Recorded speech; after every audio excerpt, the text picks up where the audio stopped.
Masukkan koin ke mesin ini. Maka mesin ini akan mengabulkan semua keinginanmu. Joy telah kehilangan anaknya. Jadi dia memasukkan koin ke dalamnya.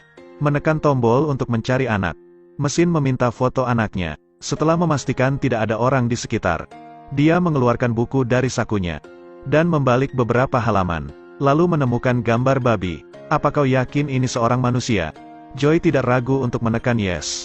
Lalu sebuah mesin terbang keluar. Menyuruh Joy menunggu di sini. Tubuhnya akan terbang untuk mencari anaknya. Pertama dia memindai pria kulit hitam ini. Setelah memastikan, dia pergi ke sebuah mobil. Akhirnya ia mendeteksi target ditemukan di sebuah kandang. Setelah memindai, dinyatakan 99% cocok. Robot itu membuka kandang, dan membawa babi gemuk itu ke hadapan Joy.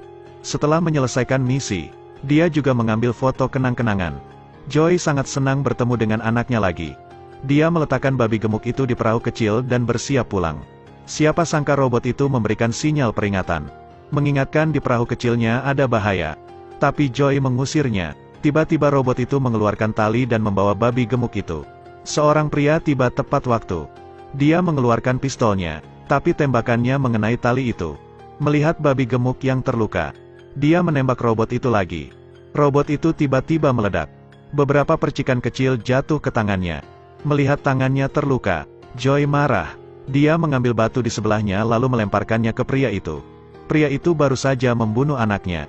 Jadi dia segera pergi. Tak disangka babi gemuk itu masih hidup. Tapi dua kakinya patah. Melihat kaki babi gemuk itu terluka parah, Joy patah hati. Dia ingin menyembuhkan luka di tangannya. Tapi koin terakhir telah digunakan untuk menemukan babi ini. Saat ini robot di sebelahnya bergerak. Dia melepaskan segepok uang. Joy buru-buru membawa uang itu ke mesin ajaib. Masukkan koin dan tekan tombol. Kemudian masukkan tangannya ke dalam mesin. Kurang dari beberapa menit lukanya sembuh. Melihat tangan yang sehat, Joy sangat bahagia. Dia mengeluarkan sisa uang tadi untuk membeli banyak makanan. Tapi saat ini babi itu masih terbaring sakit. Melihat anaknya kehilangan kedua kakinya, Joy ingin meninggalkannya. Tapi setelah berpikir sejenak, dia memutuskan mengeluarkan uang untuk merawat anaknya. Dia membawa babi gemuk itu ke mesin ajaib. Tekan tombol mulai. Siapa sangka kaki depan babi itu berubah menjadi dua tangan manusia. Ternyata mesin itu hanya bisa menyembuhkan penyakit manusia. Bahkan ketika Joy masih bingung, robot itu hidup kembali. Dia melemparkan apel ke babi gemuk itu. Lalu mengeluarkan tali dan menangkapnya.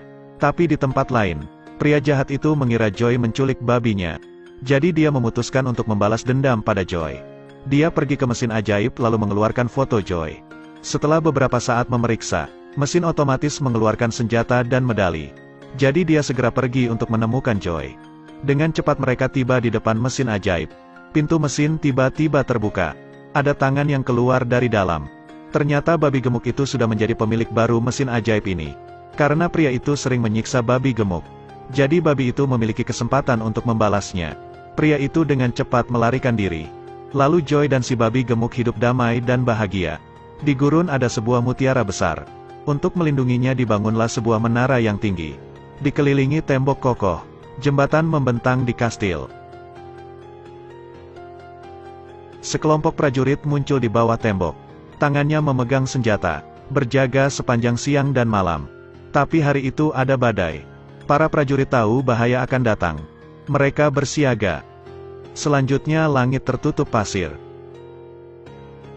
Monster terus menyerang. Para prajurit bersiap dan bertahan.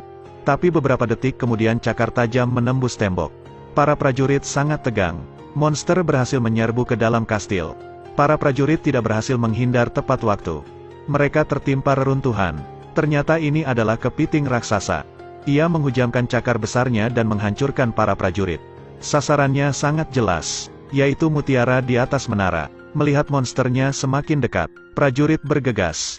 Dia menyatukan tangannya, lalu berubah menjadi seorang ksatria berjubah. Dia menunggang kuda dan mulai menyerang kepiting. Setelah beberapa putaran ksatria itu terhempas, kepiting menyerang sekali lagi.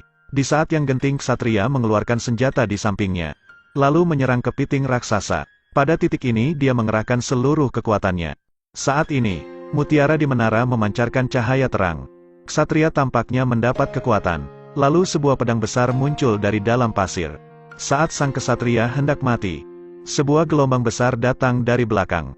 Ksatria itu tercengang. Kepiting berlari menuju pantai. Ternyata mutiara itu hanyalah sebuah kelereng.